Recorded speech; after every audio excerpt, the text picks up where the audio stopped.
Hi everyone, তোমরা কেমন আছো? আশা করি তোমরা খুব ভালো আছো, আর আমিও খুব খুব ভালো আছি।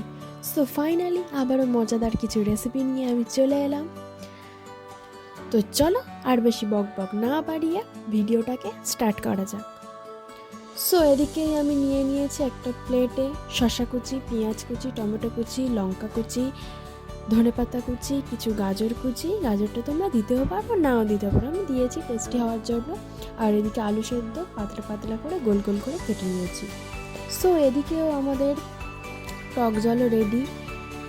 টক জলে তেঁতুল গুলে লেবু মাখিয়ে নুন একটু মশলা দিয়ে রেখে দিয়েছি। সো এগুলো দেখে তোমাদের কি মনে হচ্ছে যে কিছু চাট হবে, তাই তো? অফকোর্স কিছু চাট বানাবো। তো চলো, কি চাট বানাবো সেটা জানতে হলে পুরো ভিডিওটাই দেখতে হবে, তাই না? তো চলো চাটটাকে বানানোর জন্য সব কিছু রেডি করে নিই। এদিকে আমাদের পাপড়ি রেডি।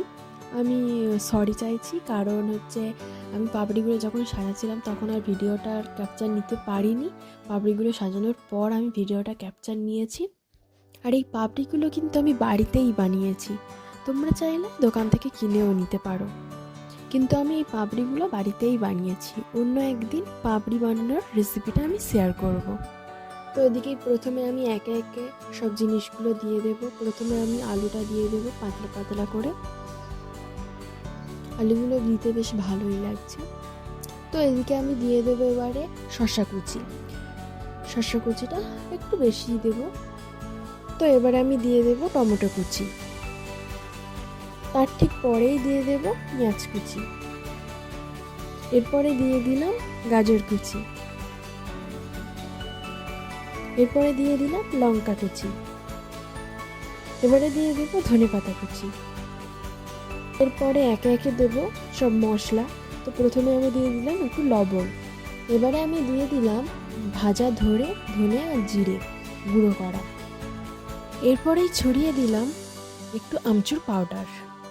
আর এরপরে ঠিক আসল জিনিসটা পাপড়ি চাটের, টক দই।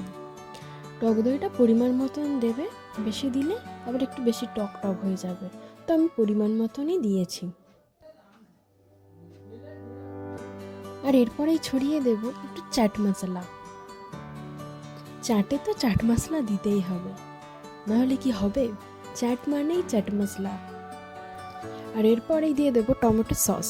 টমেটো সসটাও সেম পরিমাণ মতো। আর এরপরেই সেই জিনিসটা যেটা আমি গুলে অনেকক্ষণ আগেই রেখে দিয়েছিলাম, সেই টক জলটা এবার আমি পরিমাণ মতো ছড়িয়ে দেব।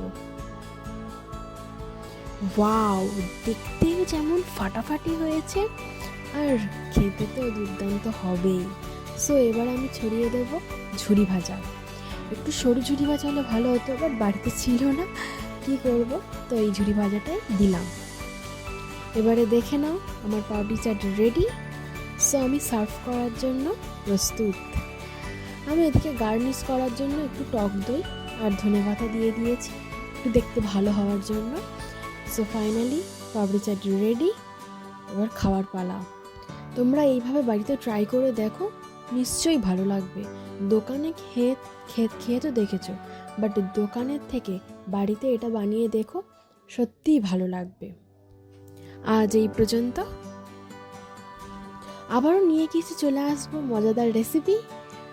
সো ভিডিওটা ভালো লাগলে অবশ্যই লাইক, কমেন্ট অ্যান্ড শেয়ার করে দেবে। টাটা।